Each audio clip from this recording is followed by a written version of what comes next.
nga, mga mi, yung AI face tracking tripod na minsan ginagamit ko na kapag ka sinabi mong stop with your hands na ganyan, kusa siyang mamamatay or mag-i-stop siyang mag-move or mag-isap siyang sundan ka. Ito kasi yung ginagamit ko pa minsan-minsan kapag kaganyan yung vlog ko, yung palipat-lipat ako ng pwesto at walang nagbibideo sa akin, solo vlogger yan. Sariling sikap. Maliit lang siya na ganyan, kaya pwede siyang pang travel-travel, madali lang siyang dalhin. Pero pwede mo siyang ikabit sa mataas mong tripod kasi natatanggal yung pinaka-base niya. Hindi ko nga lang siya maire-recommend kapag gagamitin nyo siya sa crowded na lugar kasi nalilito siya kung sino yung susundan niya. Pero smooth naman siyang gamitin kapag kaganyan yung mag-isa ka lang. Lahat ng galaw mo may masusundan niya. Napaka-smooth niya, tsaka wala siyang lag. Easy lang din siyang paganahin ha. Wala kang dapat na i-download na apps. Ilagay mo lang yung phone mo na ganyan. Tapos, i-open mo lang yung camera mo. Ayun na siya. Gagana na agad siya. Pwede rin siya sa Android or iOS. Ganito nga siya, may kaliit. Siyempre, pwede ka rin mag-record ng nakahiga or kaya naman nakapatayo. Na-a-adjust mo rin naman yung taas niyan. At saka may remote din yan na ikukunik mo naman yan sa Bluetooth na rechargeable yan na Type-C. Kung gusto mo siyang gamitin na kahit na nasa malayo ka, na-a-adjust yung camera nito, may pataas or pababa. Ang cute lang nito kasi may handle na siya na pwede mo lang siyang ikabit sa bag. Ang dami ko na nga napa-order na tripod ng TNW dito sa mga kasumba ko kasi nga nahawaan ko na sila mag-video-video. Favorite nila yung kulay pink na ginagamit ko. Heavy duty kasi yan. Sabi ko, wag naman pink yung orderan nyo. Baka mamaya magkapalit-palit na tayo ng tripod niyan. So, eto nga yung may umorder ulit sa akin. Pink, sabi ko, purple naman. Para naman iba yung kulay.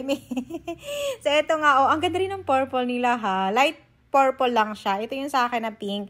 Ang tagal ko na niyang ginagamit, kaya pagka tuwing susumba ko, yan yung ginagamit ko. Kahit na kasi mahangin siya or bumabagyo, yan yung gamit ko. Hindi siya liliparan yung cellphone ko kasi tingnan mo naman yan yung paa niyan. O, di ba? 4 na yan, ay double pa. Talagang hindi matutumba kahit na humangin. Ang hangin nga ngayon ayan o. Tapos ang haba pa nito, talagang kapag nilagay mo siya sa gitna, attractive. Ito kasi yung parang pang matagalan na bang tripod. Heavy duty kasi siya. Pero hindi ko siya marirecommend kung gusto mo siyang gagawin mo siyang selfie stick kasi nga medyo mabigat siya. Ito nga yung S30 ng TNW. Pero marami rin kayong paggagamitan nito kasi yung parang na-adjust mo yan sa taas. Pwede nilagyan ng ilaw o kaya another camera. Siyempre yung phone holder niya na-adjust mo rin. Tsaka naiikot-ikot mo siya. Pwede ka mag-film ng nakatayo or nakahiga. At siyempre meron nga yan remote control na ikukunik mo sa cellphone mo kung gusto mo siyang gamitin. At meron tong 4 na kulay kayong pagpipilian. May black nito. Tsaka meron din siyang kulay white. So ayan yung available color. Sabi ko kay Habi, siya muna yung mag-demo nitong tripod na to. Tingnan mo naman kung paano mag-demo yan. Walang kagana-gana. Ang dali-dali lang naman ang pinapagawa ko. Sabi ko, maglipat-lipat lang siya ng pesto kasi susundan naman siya nitong bagong tripod ng TNW. Pita na siya, kompleto na siya. May camera na rin yan, face tracking tripod na ganito lang. Yung lilipat-lipat ka lang ng peso, susunod na yan ang kusa. Tignan mo naman yan, ganyan ang pagawa ko, oh. Diba, napakadali lang. So, ako na nga nag-demo, kasi mas maganda pag ako pa nag-demo niyan.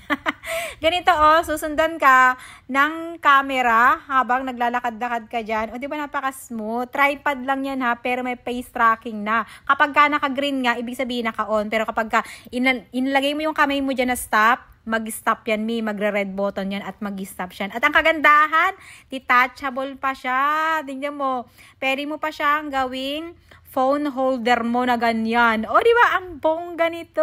Ito yung latest nila na bagong latest. Tapos, napakahaba pa niyan. Tignan mo naman yan. O, ganyan kataas.